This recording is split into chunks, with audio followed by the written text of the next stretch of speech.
Kirki Kiriu.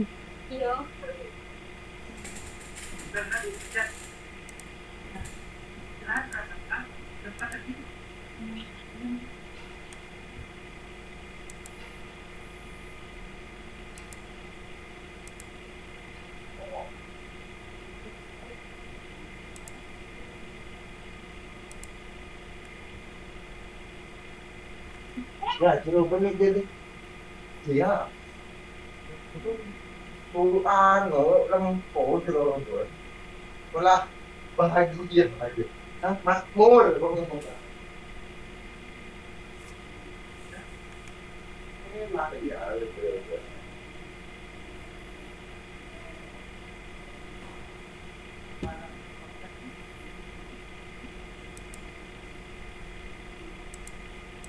Apa kan sebenarnya dulu? Kalau dulu. Assalamualaikum warahmatullahi wabarakatuh. Salam sejahtera untuk kita semua. Selamat malam mahasiswa dan mahasiswi Universitas Telkom Semarang. Selamat datang yang telah hadir ya di dalam mata kuliah saya, mata kuliah perpajakan. Ini Kirki Kiriu enak kira. Dalam mata kuliah hari ini nanti kita akan membahas yaitu tentang SP tahunan 110 SS ya. Nanti seperti apa prakteknya, apa itu yang mengikuti LPHT SPT tahunan 70 SS, nanti kita akan bahas bersama-sama. Baik, yang belum gabung saya tunggu dulu.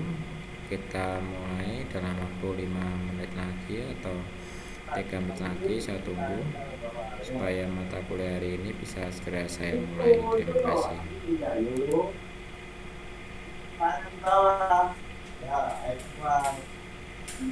Jangan dulu, jangan itu, jangan jangan dibahin.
Baik, terima kasih sebelumnya telah bergabung ya. Saya mulai sekarang mata kuliah saya, mata kuliah perpajakan.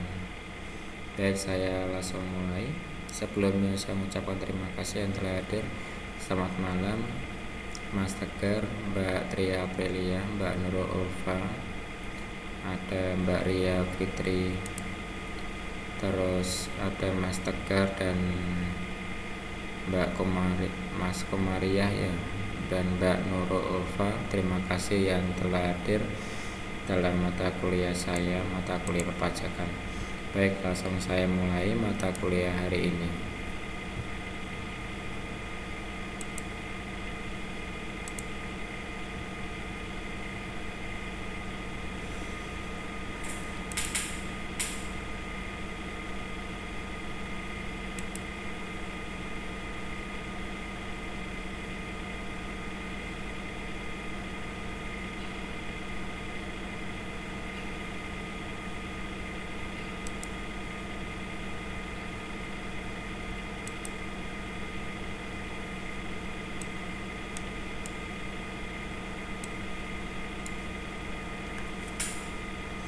Baik, dalam mata kuliah hari ini nanti kita akan membahas yaitu tentang SPD tahunan 170 SS.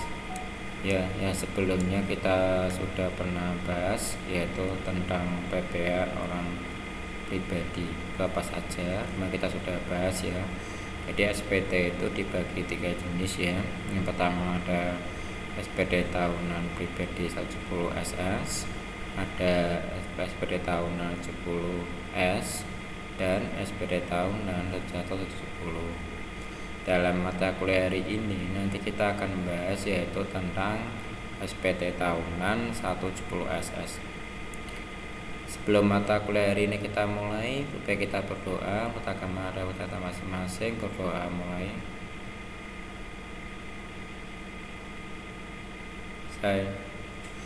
Salam sejahtera untuk kita semua. Semoga mahasiswa dan mahasiswi diberi kemudahan, ya, kelancaran dalam mata kuliah, sehingga nanti mahasiswa diharapkan selalu lulus dalam mata kuliah hari ini.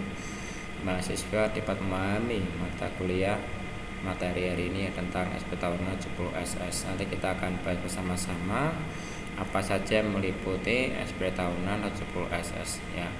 Nah, tidak lupa selalu kita panjatkan puji syukur alhamdulillah sehingga kita bisa bertemu kembali dalam mata kuliah perpajakan dalam materi SPD tahunan 70 SS. Semoga mahasiswa dan mahasiswi dalam bimbingan rahmatnya, amin alamin.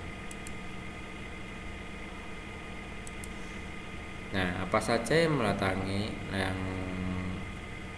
menjadi latar belakang SPD tahunan 110 SS ya. Berdasarkan surat ya dari kantor pajak tentang bagaimana tata cara penerimaan dan pengelolaan SPD tahunan yang berlaku ya terhitung mulai 1 Januari 2013. Itu ada aturannya.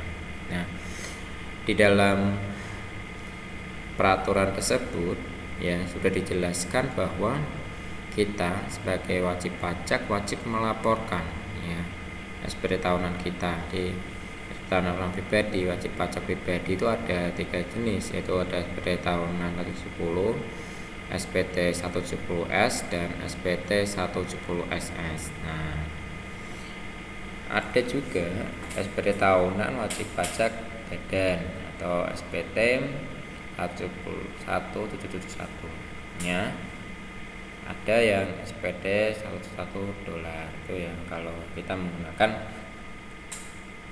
rupiahnya dolar. Nah, untuk dalam mata kuliah hari ini nanti kita akan membahas yaitu tentang SPD tahunan 170 SS. Kita diwajibkan ya sebagai warga negara yang baik ya, yang selalu taat, itu wajib melaporkan pemberitahuan surat tahunan kita, penghasilan kita itu wajib sekali dilaporkan ya. Nah, kalau kita tidak melaporkan nanti kita akan namanya kena denda administrasi. Denda administrasi ini ya berlaku untuk semuanya wajib pajak ya, baik dia wajib pajak pribadi, dia wajib pajak badan, pasti akan kena namanya laporan surat pemberitahuan tahunan. Itu wajib dilaporkan setiap 1 tahun sekali. Nah, ini khususnya yang sudah mempunyai NPWP ya, khususnya ini yang karyawan ini ya, diwajibkan persiapan untuk laporan SPD tahunan 2022 ya, bisa mulai persiapan nanti bulan Januari sudah bisa kita melaporkan ya. Jadi mahasiswa yang sudah mempunyai NPWP, pokok wajib pajak, wajib segera persiapkan diri untuk melaporkan wajib pajak badan, wajib pajak pribadinya, SPD tahunan pribadi 170 SS yang mahasiswa yang penghasilannya kurang dari 60 juta. Jadi jangan sampai kita mengalami keterlambatan ya. Jadi laporan SPT tahunan ini berlaku sampai bulan Maret, dari Januari, Februari, Maret. Nah kalau bulan Mei itu sudah boleh ya. Kalau SPT tahunan badan itu berlaku sampai bulan Mei. Jadi kalau badan itu mau laporkan bulan Januari, Februari, Maret sampai Mei pun boleh ya, jangan sampai terlambat dirinya gitu.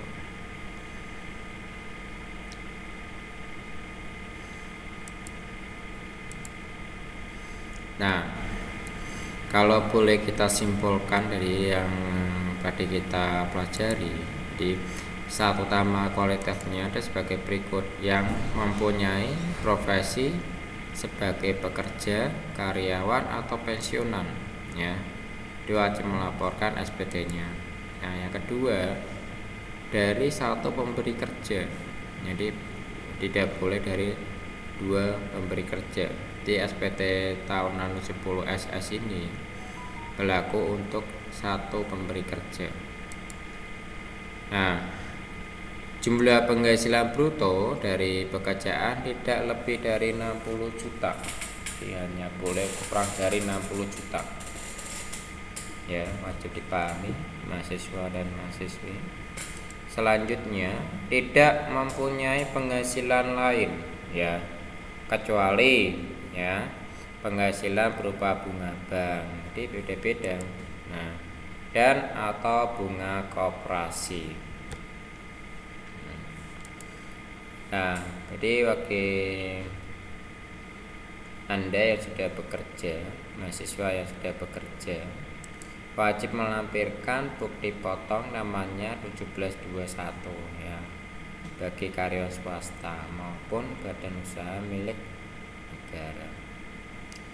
Nah, ini kalau kita melampirkannya itu kalau kita laporannya secara manual. Nah, tapi nanti kalau kita laporannya secara online tidaknya, kita hanya mengisikan laporan kita saja, penghasilan kita selama setahun. Nah, itu yang wajib mahasiswa ketahui. Nanti kita akan belajar bersama-sama bagaimana cara pengisian SPT secara manual ke kantor pajak, dan bagaimana kita melaporkan SPT tahunannya secara online. Nanti kita akan belajar bersama-sama. Nah, ini ada yang di pensiunannya. Nah, ini PTKP yang berlaku ya. Jadi kalau PTKP TK0 di 54 juta, tidak punya tanggungan. Kalau tanggungannya 1 58.500.000 dan tanggungannya 2 63.500.000. 63 juta ya. Terus yang selanjutnya di sini ada PTKP-nya. Ya, kalau kawin yang punya tanggungan yang 58 juta, kawin 1 63 juta, kawin 2 60.500.000. Ya, kalau PTKP-nya digabung, ketika 1 punya tanggungan itu 112, jadi 122.500.000. Kalau K1 tanggungannya 1, jadi 117 juta. Jadi ini PTKP yang berlaku di saat ini ya, di berbeda-beda PTKP-nya. Nah, objek pajak atau bukan objek pajak atau harta kewajiban sesuai dengan peraturan perundang-undangan perpajakan yang berlaku. Jadi kita membuat laporannya itu berdasarkan undang-undang perpajakan yang berlaku. Tidak boleh sampai kita melewati berdasarkan ketentuan perpajakan yang telah berlaku. Jadi kita ini menaati namanya peraturan perpajakan. Perpajakan itu wajib dilaporkan karena kita sudah mempunyai penghasilan. Baik dia penghasilannya di bawah 60 juta, tetap dia laporan ya, tapi walaupun nihil dia wajib laporan. Ya, kalau kita tidak laporan bagaimana, Pak? Nah, kalau kita tidak laporan, nanti kita kena denda. Dendanya berapa? 100.000. Dan kita akan mendapatkan surat denda administrasi atau teguran dari kantor pajak ya, kalau kita belum melaporkan SPT tahunan kita, surat pemberitahuan tahunan kita. Itu akan nanti kena surat dari teguran dari kantor pajak sendiri. Jadi emang perlu diperhatikan dalam kita melaporkan pajaknya.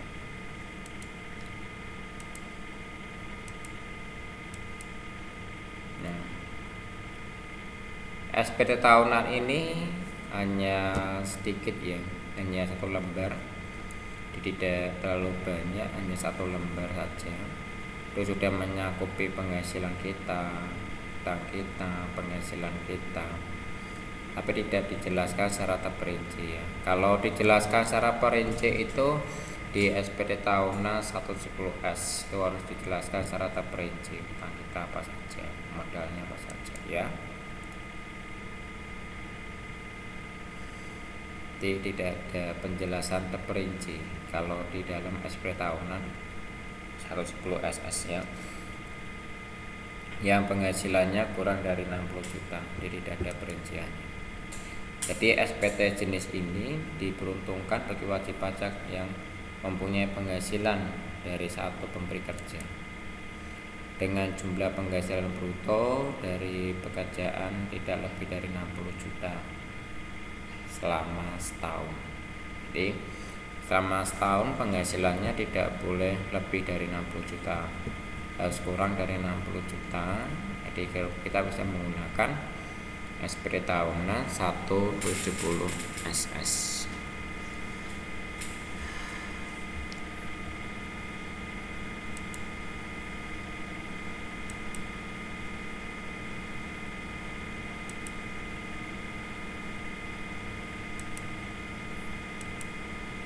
Nah, ini ada soal, nanti kita akan bahas bersama-sama.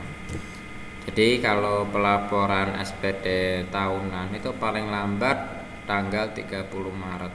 Nah, apabila kita nanti terlambat, nanti kita akan ada denda yaitu sebesar 100.000 rupiah ya.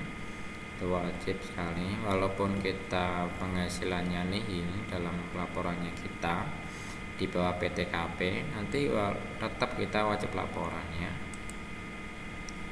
Ini adalah contoh tampilan kalau kita menggunakan cara online e-filing. Nanti kita akan bahas juga bagaimana cara e-filing, bagaimana cara membuatnya. Nah, ini tadi seperti ini contohnya. Jadi kalau tampilan A itu hanya penghasilan bruto, jadi penghasilan selama setahun ya. PTKP-nya berapa? Karena saya belum menikah di TK0, belum menikah dan belum punya tanggungan, jadi PTKP saya TK0 ya 54 juta. PKP-nya 0 karena saya penghasilannya kurang dari PTKP, maka PKP-nya 0. Di penghasilannya terutangnya 0 ya. Terus di sini ada yang B, penghasilan yang dikenakan biaya final. Jadi ada dasar pengenaan pajaknya, ada dasar pengenaan finalnya, pajak yang dikecualikan oleh wajib pajaknya. Nah, kalau yang di sini yang C ini jumlah keseluruhan harta yang dimiliki pada tahun. Contohnya ini saya punya hartanya 8 juta misalnya. Keseluruhan hutangnya pada tahun berapa?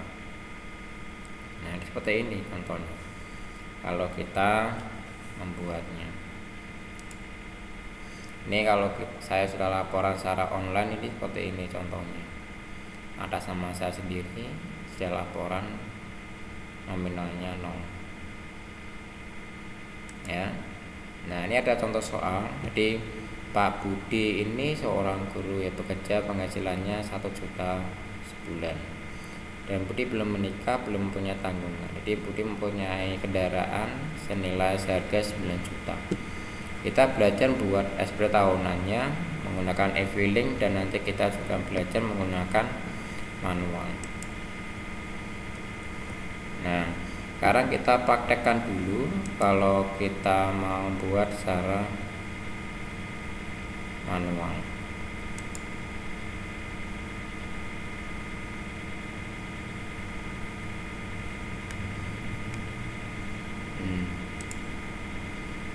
Kita buka dulu yang SPD tahunan secara manual. Ini dia. Buka. Nah, ini ya. Contoh ini sudah diperhatikan ya, bisa lihat ya.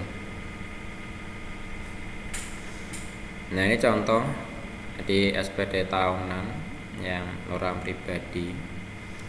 Jadi contohnya NPWP-nya berapa? Ini kita masukkan dulu NPWP-nya. Contohnya kita masukkan 74 537 940 4.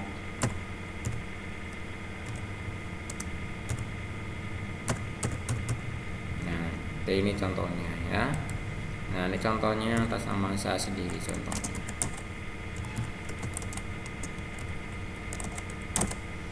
Nah, ini kalau kita laporannya secara manual ya, mahasiswa dan mahasiswi. Kalau ini dalam lembarannya, kalau kita laporan secara manual, di lembaran kita isi dulu di Excelnya, baru kita cetak, kita laporkan ke kantor pajak. Contohnya penghasilan saya berapa.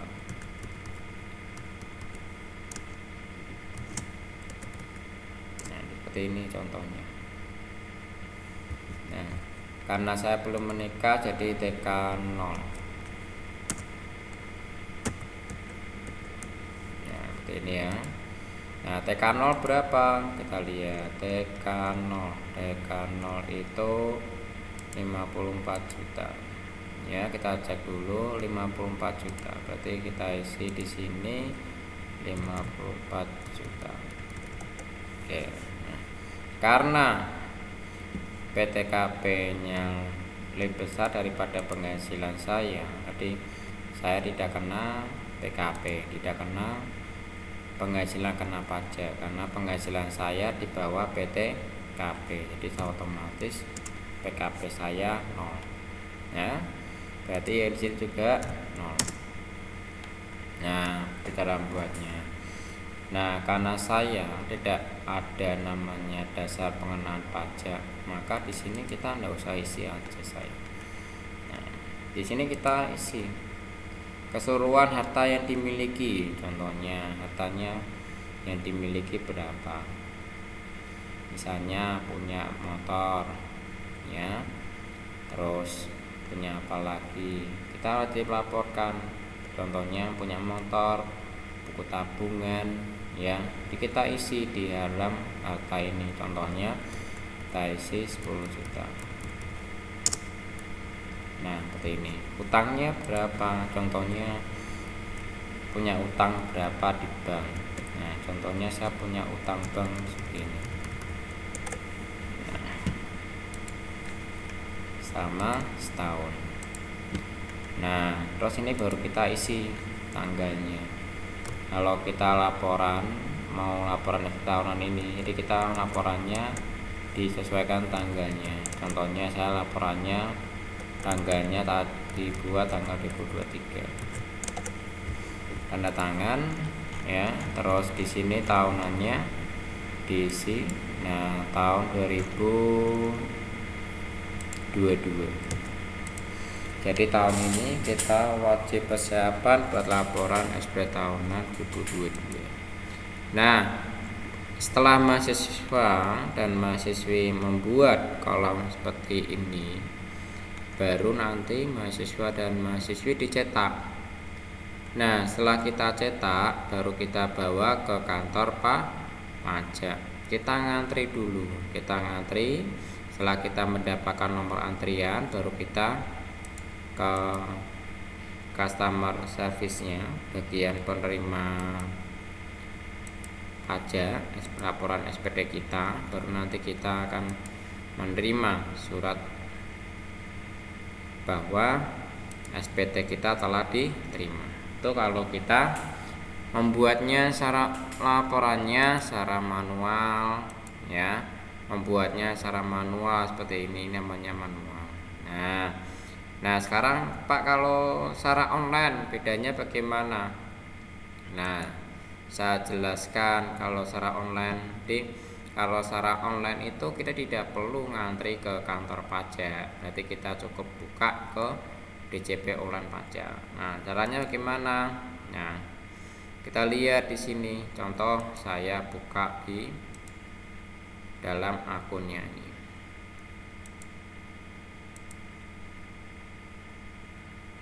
Ini kalau kita laporannya secara online ya. Tunggu dulu dalam proses ini.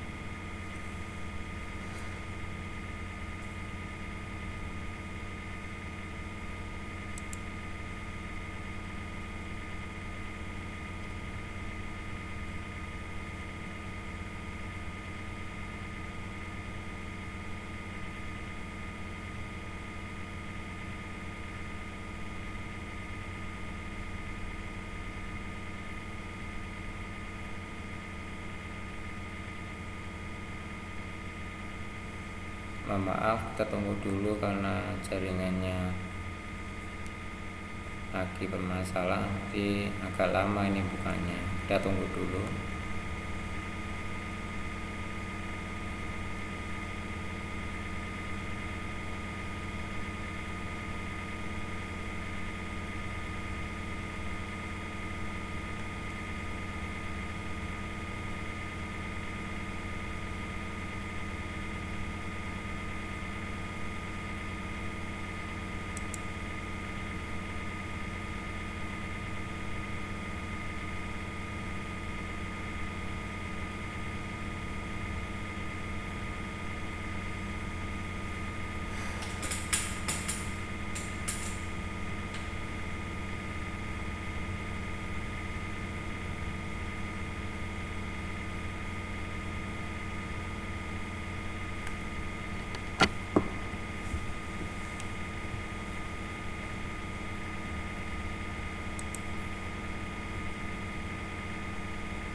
Jika mahasiswa dan mahasiswi yang sudah mempunyai akun NPWP di e-filing ya, kita bisa buka ya di sini DJP online pajak ID. Di sini pada waktu awal kita mulai masuk, kita jelaskan dulu cara buka masuknya. Bukanya di DJP online pajaknya. Bentarnya ke jaringannya server pusatnya agak lama ini.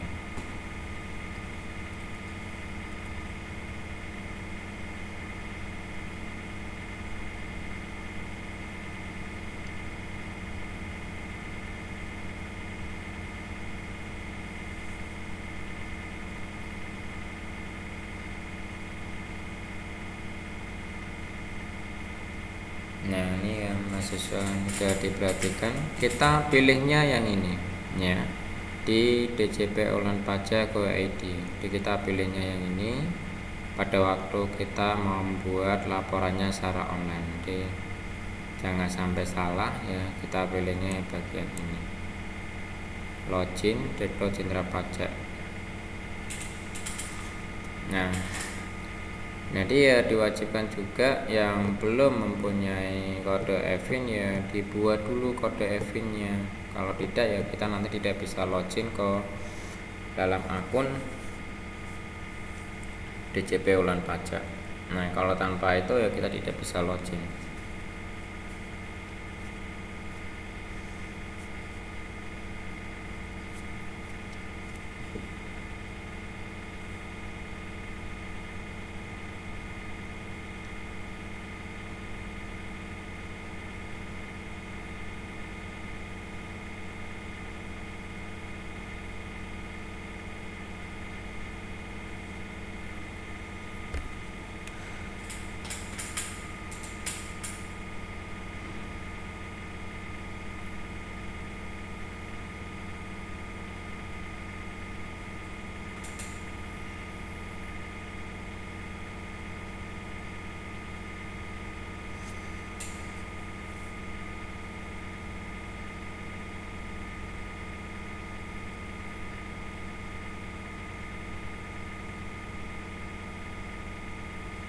Ditunggu dulu karena jaringannya agak lama.